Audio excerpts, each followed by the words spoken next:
Tokwadhi gweng'e Mumias ne kora mga juang jodak ma Mumias e county ma Kakamega kwa Oten County no mondo tikanyakla gi piny owacho gero ne gi mbalariany.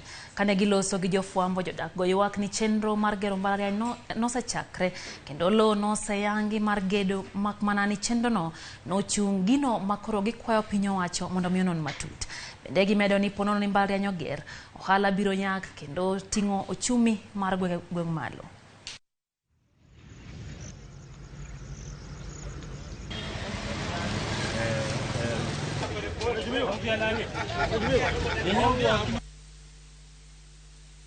Chuo kikuu cha kitaifa katika sehemu hii msingi wake uliwekwa na aliyekuwa waziri mkuu wakati huo Mheshimiwa Raila Odinga, na ni jambo ambalo tulichangamkia tukafurahia ya kwamba ni jambo litaleta utofauti mkubwa sana kwa mambo mengi sana kiuchumi na pia kielimu.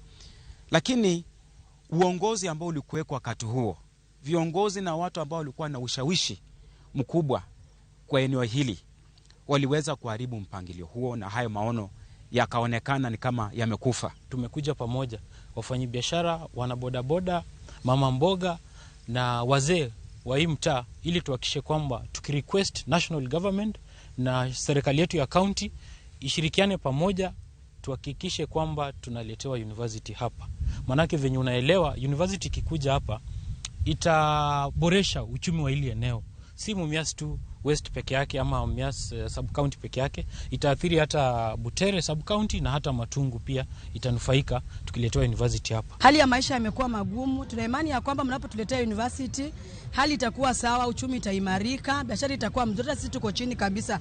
Hasa sisi wa mama mboga tuko chini, biashara iko chini. Lakini najua watoto university hapo kuja hapa watanunua fruits, watanunua chakula, hali itakuwa sawa, maisha itaimarika.